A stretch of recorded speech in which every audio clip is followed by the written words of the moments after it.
Murti is the co-founder of Feminists for Liberty, a non-profit that uplifts libertarian feminist voices and seeks to change the narrative around both libertarianism and feminism. She's also the co-leader of the Washington D.C. chapter of Ladies of Liberty Alliance and a communications consultant for the international organization. And if that wasn't just enough, she works with Students for Sensible Drug Policy to give young people the tools to bring an end to the global war on drugs. Thanks so much for joining the show, Kat.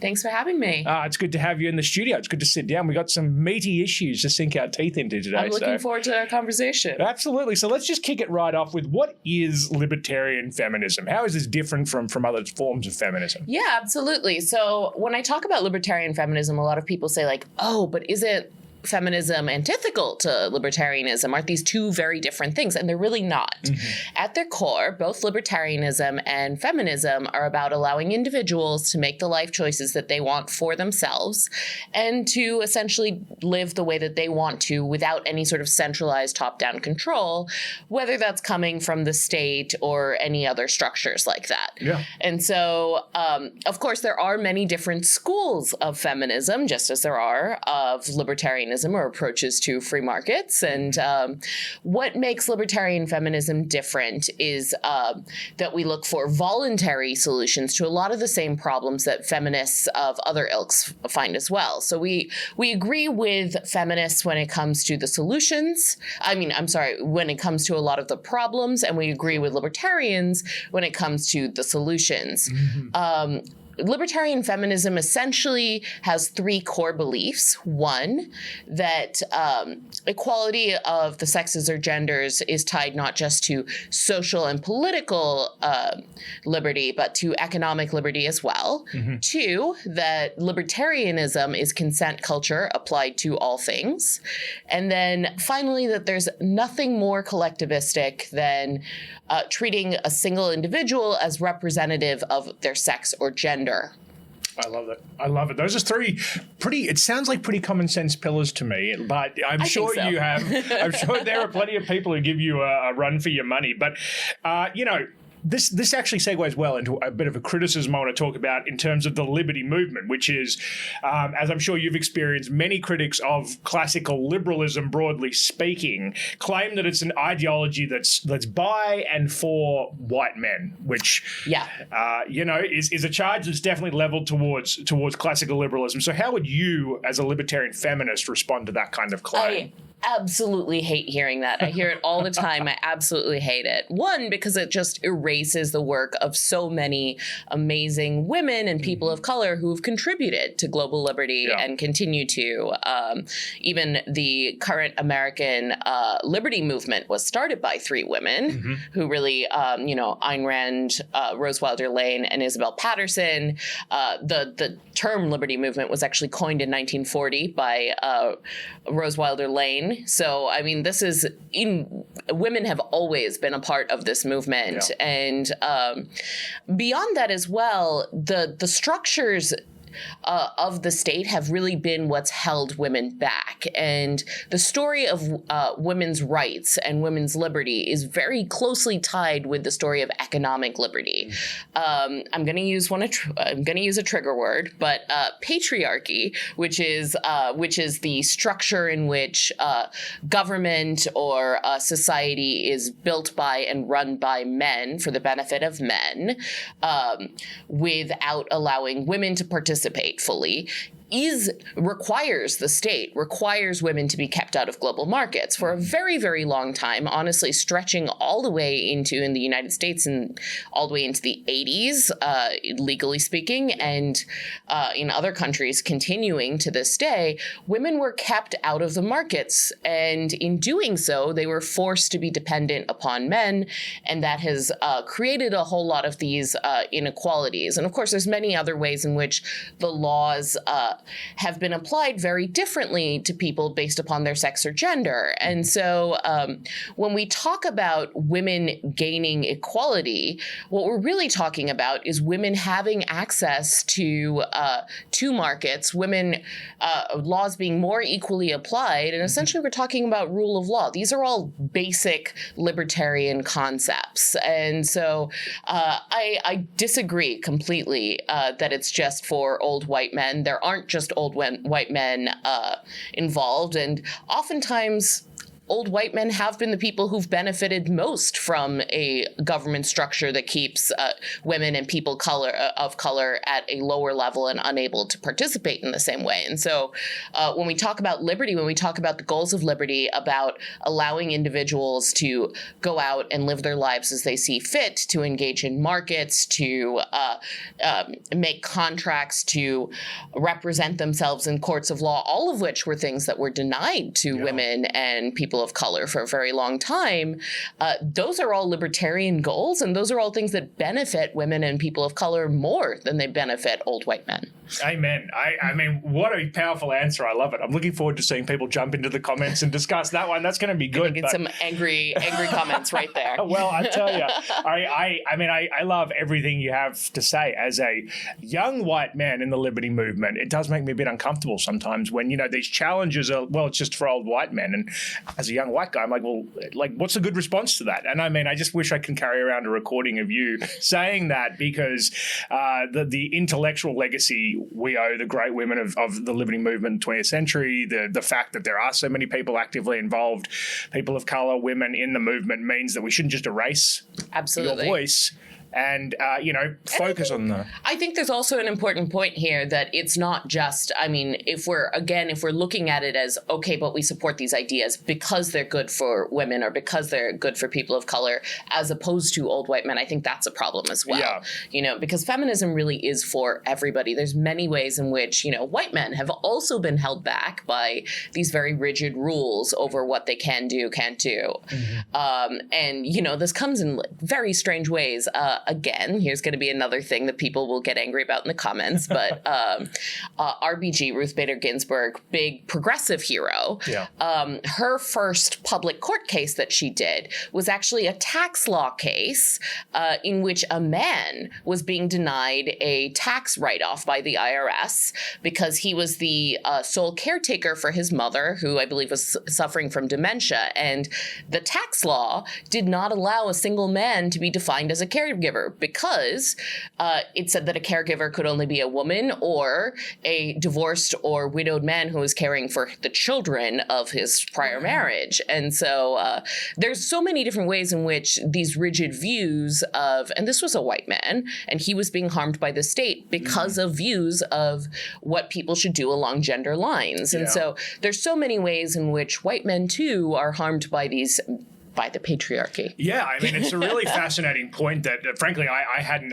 thought about enough, which is that when these patriarchal ideas are codified in laws that can help so many different groups within society, and as you say, as one of those core pillars, just treating people as people with the same access, rights, abilities to, have the law applied to them, access the system. Exactly. Seems pretty common sense, but, it's obviously a fight that you're fighting, I'm fighting, to make sure that these ideas are out there in society. So what do you think, Kat, that we can do to make it clearer that the ideas of liberty benefit everybody and not just one group or a couple of groups? How do we make that universal case that, hey, these ideas can set you free in the best ways possible? Absolutely. Well, I think there's several different things that we can do. The first is that we need to make sure that we're part of that conversation. That's a big part. People will say, like, okay, so you're a libertarian. Why say you're a libertarian feminist? Why describe yourself as a feminist? Why engage in these ideas? Well, if we're not engaging on the issues that feminists care about, the issues that feminists are highlighting as major issues, if we're just saying, well, it's all about choice, we're out, which it is. I think choice is very important, but we need to look at those structures. And if we're not part of that conversation, we're ceding it to people who believe in state-based solutions, people who don't believe in the value of free markets. And so that's definitely a big one. It's making sure that we look at all of these issues, whether it's childcare or whether it's pay gaps or things like that, issues that sort of get coded as issues on the left. And we say, hey, actually, we believe that capitalism and free markets and rule of law and smaller government are all really good solutions, and here's why. And here's how we can solve it not only by rolling back the state, but also through civil society. And here's what we're doing actively to change these things, right? So I think that is one. Another one is we need to change our marketing. Yeah. We need to change our marketing. Truth, yeah. And that's in a number of different ways. One, again, is just talking about these issues, engaging in these issues. Another one is there's a lot of people who are going around saying things like feminism is a Marxist idea. And it's not. Feminism is not a Marxist idea. And in fact, if you look back at folks like Engels, who's perhaps the biggest popularizer of Karl Marx's ideas, one of the things that he opposed most about capitalism in the Industrial Revolution was that it made men and women fall into unnatural roles, because he was very upset that women were increasingly becoming the breadwinners of their households, and men were doing more domestic labor, taking care of children, darning socks. He goes on for pages about darning socks, which is a truly upsetting thing for men to do, apparently. And so, God forbid, right? Right. So it's not a Marxist idea. This idea that people are individuals and should be able to pursue their life goals, who should be treated equally, who should have the right to a bank account, who should have which wasn't a right in the United States, by the way, until the mid-70s, which a lot of people miss, right? Just all of these kinds of things, those are basic ideas. They are not Marxist ideas. And I think if we treat them as such, if we talk about them in that way, and if we refuse to engage, that certainly is not helping us. And I think also just, making sure there are a lot of women and people of color in this movement. And I think putting them in front of the camera sometimes too, making sure that, the visibility is there, that they're there, and not doing it in a tokenistic way, but really just like, these are our colleagues, these are people that we work with every single day, and they have a different perspective. They can share their story and why they care about these ideas as well. And I think that that's very powerful. And then finally, I think really stepping back from the culture war narratives, there's a whole lot that comes from this idea of liberty for me, but not for thee, and that is this kind of like, we are this old white boys club or just white boys club on the internet, and we want to protect it, and we want to protect these ideas from these women and people of color who are trying to get in here and change things. And of course they're not. We're just applying the ideas equally. And some people are very threatened by that. And so I think just really stepping aside from that and thinking about, okay, what is going to create the most liberty for everyone? And, that's what we're doing. We're just trying to be liberty maximizing for everybody. Yeah, that's great. Liberty maximizing for everybody. And it is...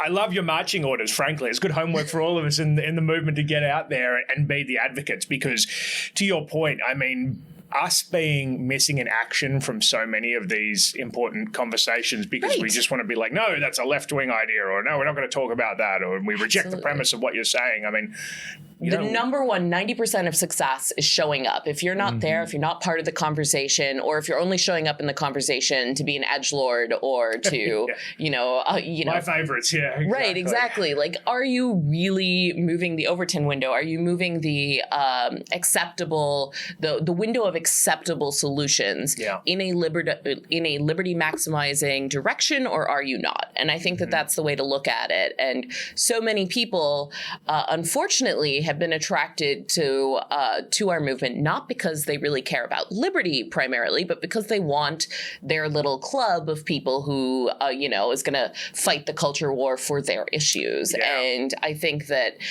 seeing that, hey, we can really ally with anybody. That's one of the nice things of being a libertarian. You can ally with people on the left, on the right, as long as on that specific issue you're working on, you are moving it in a direction in which government gets smaller and the individual gets more control over their own lives. And I think really understanding that and understanding that we can be allies as long as that is the direction we're moving, and that sometimes when that is the direction we're not moving, we decide, hey, we don't want to ally on this and we're not going to back you up on this. I think that is very powerful. No, I couldn't agree more. And in fact, here at Atlas Network, with some of the projects we've supported, we've seen exactly that, where, on policy issues, our partners can be working with people who ideologically we may have nothing in common, but you say, well, well, put that aside. Like, how can we help people? How can we be liberty maximizers? Which I love. And it's true that we have to kind of look in the mirror in the liberty movement and be making sure we're giving a voice to our colleagues who are our colleagues, women, people of color, people who we aren't necessarily, And it's not tokenism. No. Because literally, if you look around the liberty movement, look at the people that you work with every day, there are so many people who fit in those categories. 100%. It's a very diverse movement. Yeah. And yet, people have this very narrow picture of who's involved. Exactly. And it's not reflective. Yeah, and to that point, it's making sure that within the movement we aren't necessarily giving space to that very, liberty for me but not for thee mindset. It's let's be liberty maximizers. Everybody should enjoy these same sorts of things that make life great. Freedoms to get out there, be people, live your lives, and not just us kind of, yelling from a tower about, no, we don't like this. No, I'm totally with you. Now, how do you think, given your work at the Ladies of Liberty Alliance, can you tell me a bit about how that's helped augment, your views on libertarianism and libertarian feminism and the sort of work you do with Lola?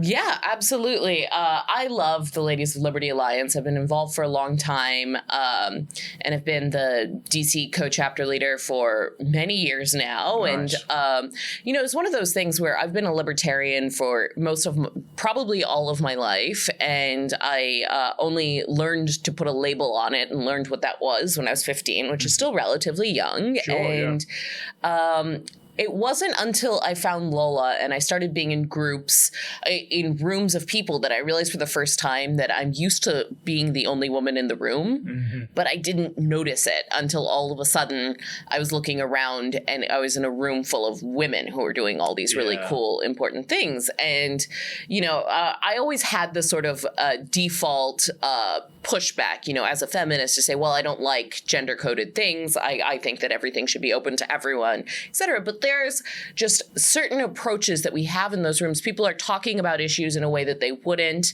And all of a sudden I have this network of really amazing, smart women all over the world who are pushing back against oppression. And they're pushing back against oppression for everybody. So I think Lola has been very powerful and a great ally as well for Feminists for Liberty. When we started Feminists for Liberty in 2016, we did that, I'd already been involved in Lola for a while, and we knew that Lola was out there, but Lola was really more of a chapter-based model, and it was just for women, and it wasn't, like you said, it wasn't a libertarian feminist organization. It's a libertarian organization for women. And so we started Feminists for Liberty really as a libertarian feminist organization around ideas and around sort of changing the conversations that people were having within the libertarian movement, within the feminist movement, and, in the media, on the internet, the world at large, right? The kind of like I said, shifting the Overton window, helping people know that, liberty is for everyone, feminism is for everyone. These are similar ideas, and we want to help the individual, right? And Lola has been a great ally along the years. One, because we're able to tap into this large network of women that has come together, coalesced through the Ladies of Liberty Alliance all over the world and growing. There's new chapters in countries every year, every month from what I can tell, just like constantly. And they're all bringing in very different perspectives, and, that really strengthens our ideas, and that gives us people that we can work with and people that we can turn to. And also, Lola and Feminists for Liberty have increasingly partnered on a lot of different projects, whether it's events or whether it's, Instagram lives, Facebook lives, things like that. And so I think that we've sort of been, working together more and more over the years. Awesome. And I think you're going to see more of that. No, that's great. That's what we're all about here at Atlas Network. We love the groups getting together, working together. And Lola, I was in Kenya in 2019 for our Africa Liberty Forum. And the biggest contingent we had was from chapter members from Lola chapters all over the continent, which was just fantastic. Isn't that? Yeah. It's so good to see. And big fans of what's going on there. So given your perspective with Feminists for Liberty and Lola, what do you kind of see as the outlook for the expansion of feminism worldwide, or at least, feminism and libertarianism as a kind of this idea that can be shared more broadly? Are you seeing more and more people take it up, be interested, sign up for? Yeah. That's good. What I see, on a personal level, two of my favorite things that I love hearing from people are either I used to consider myself an anti-feminist, but now I'm not, which usually comes from more of the free market crowd. Who say things like that, or they'll say, like, I identify as a feminist now. Or on the other side, I get from folks who say things like, I used to think that libertarianism was fill in the blank for old white men, or libertarianism was, this very hateful belief, or anti-poor, or anti-marginalized people, right?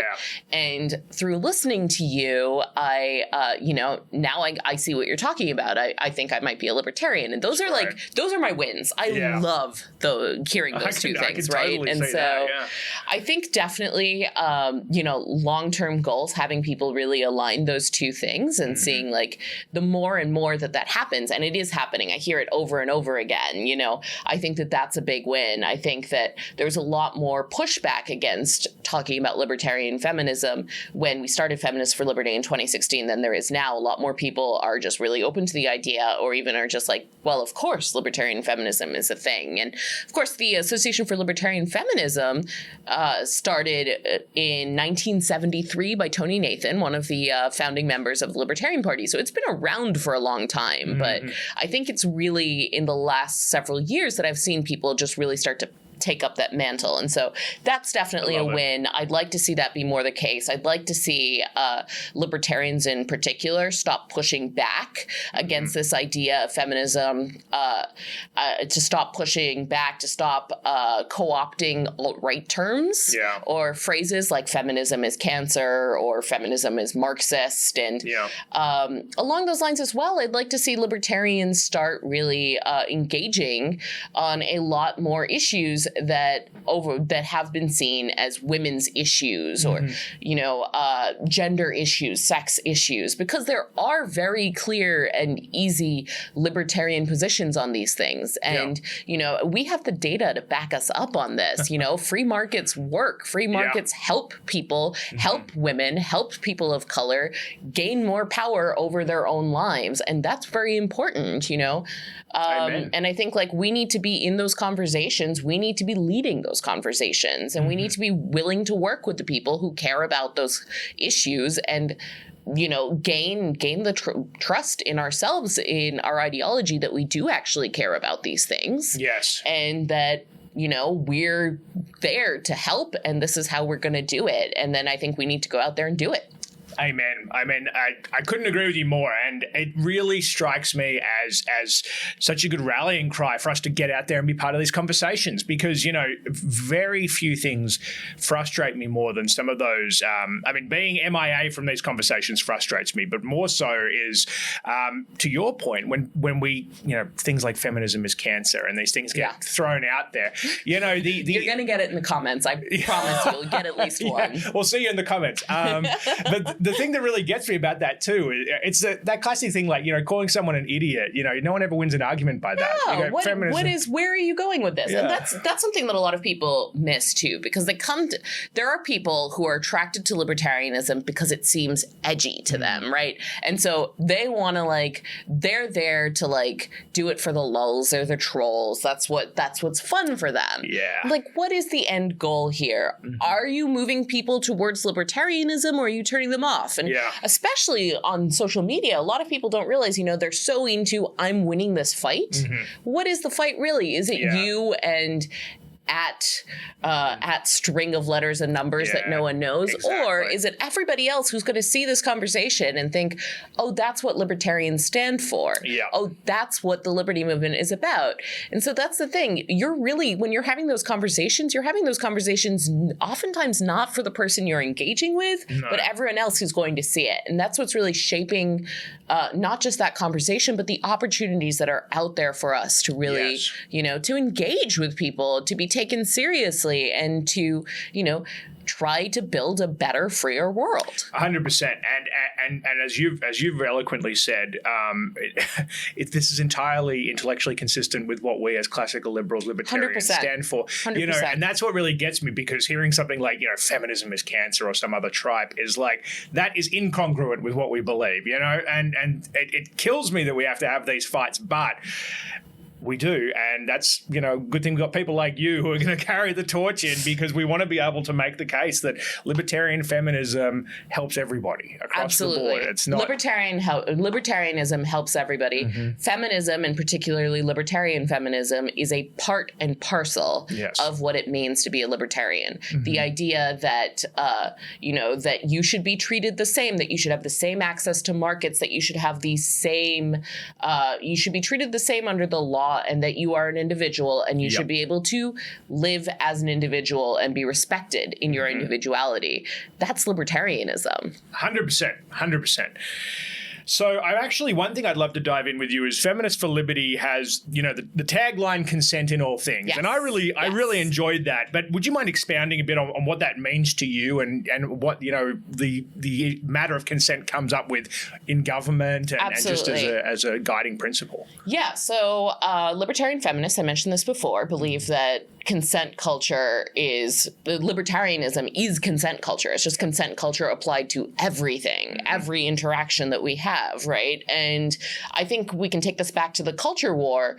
There's this thrust that we hear that, consent culture, it's anti-liberty, it's pro-government, it's about, getting into individual interactions. That's not what we're talking about. Yeah. Libertarianism, this idea that anything voluntary, right? Like that you may not agree with what two people consentingly decide to do, whether it's, on a relationship basis, whether it's on an economic basis, whatever it is, but it is their right to make that decision, right? That anything, that it's not your personal morals that should guide what is allowed and what is not allowed, but whether it is consensual or coerced, whether there is violence inherent in that action, right? Mm-hmm. So, as Nozick says, your right to swing your arm ends where my nose begins. That's really the guiding line, right? You can do what you want. You can engage with people as you choose to engage with them, provided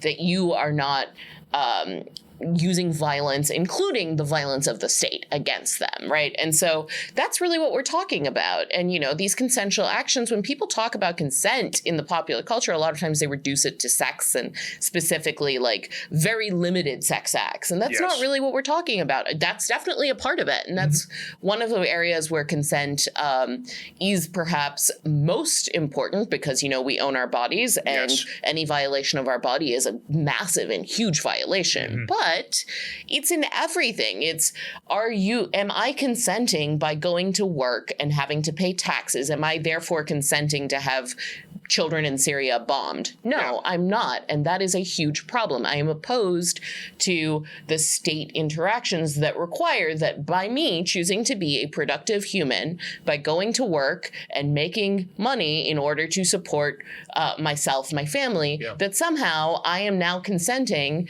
to mass incarceration. I'm consenting to having people locked up for violent acts. I'm consenting to no-knock raids on people's houses. I'm consenting to, the giant warfare state. Like all of these things are just horribly offensive to me.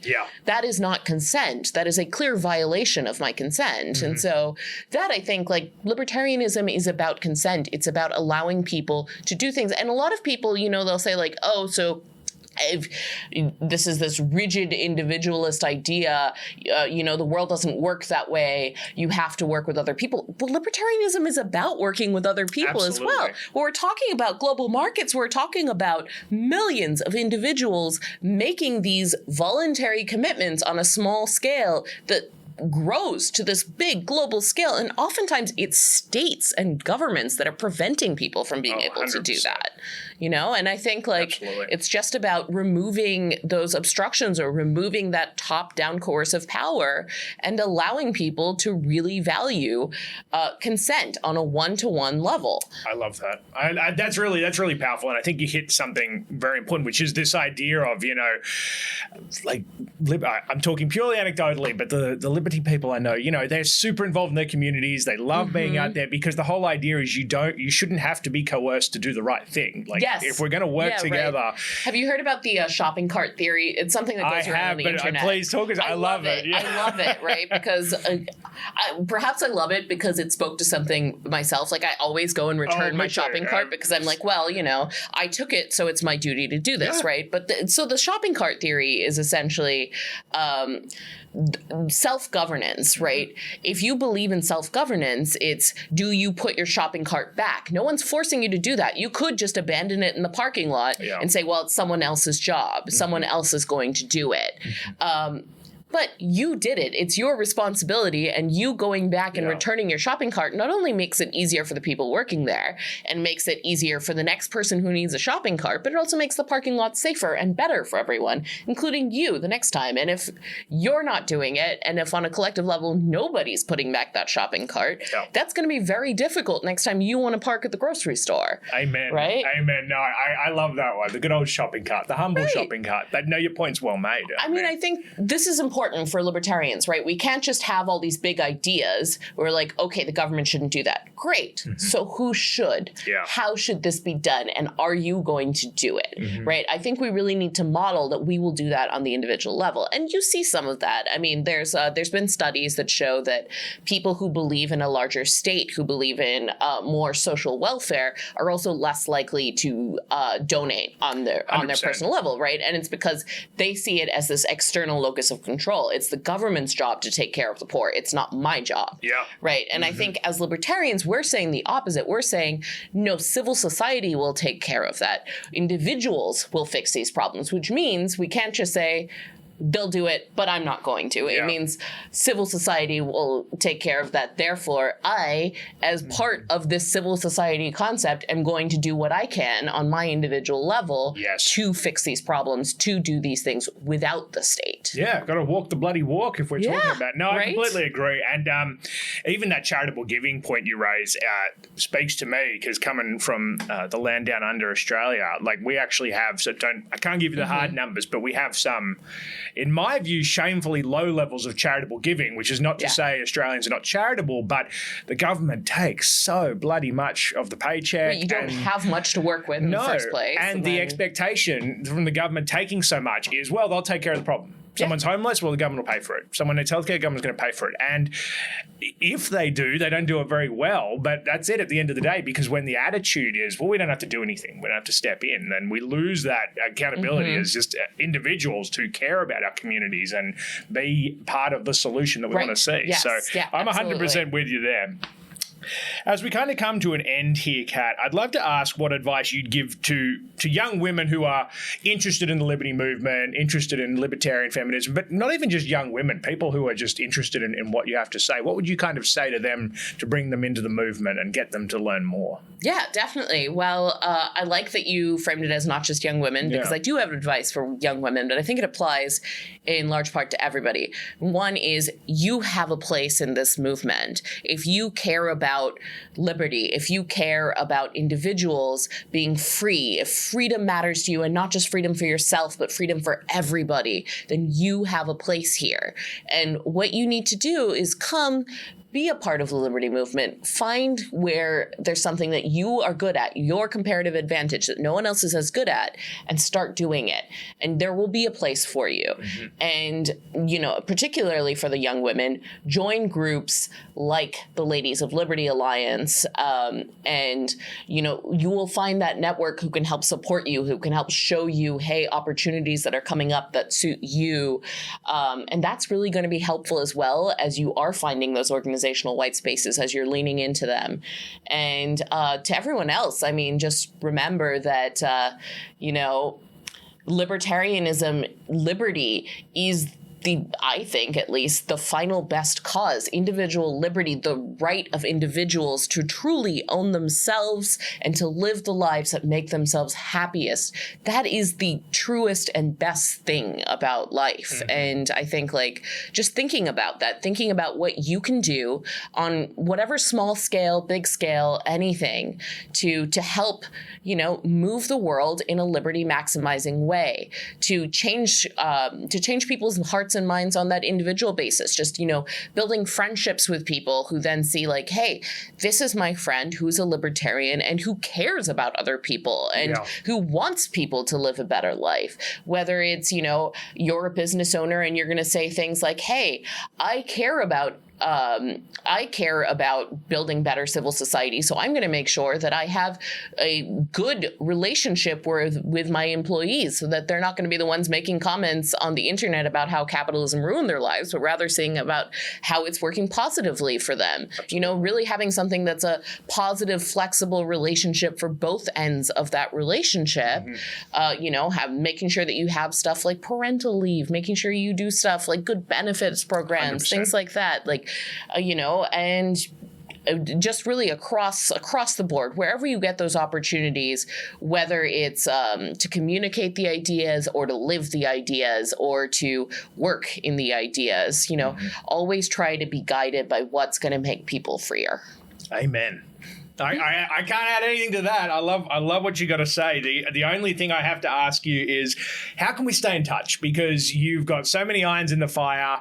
I have no doubt that from fighting against the drug war to helping with libertarian feminism, I have no doubt our viewers, our listeners are going to want to follow what you do. Absolutely. So how can they do that? Yeah, well, you can follow me. I'm at Kat Murti. That's KatMurti on Facebook and Twitter. And you can also find Feminists for Liberty as Feminists for Liberty on Facebook and Instagram, and at Feminist Liberty on Twitter. And please also follow the Ladies of Liberty Alliance across all the different platforms, including now TikTok. I need to get one of those TikToks at some point. I'm feeling like a bit of a Luddite without my, I'm trying. It's not my favorite, but you know what? That's where the people are now, and we got to meet them where they are. Couldn't put it better myself. We've got to be part of the conversation. But Kat, what a pleasure to sit down with you and talk about this. It's great to meet someone who's such a great advocate for these ideas, and seeing them being taken up. So not just in the US, but across the world, libertarian feminism, the work that's happening to be liberty maximizers is frankly super encouraging, and I love what you're doing. I'm looking forward to staying in touch, and thanks for coming on Borderless. Yeah, absolutely. Thanks for having me. This has been a super fun conversation, and I can't wait to see what people say about it. Amen.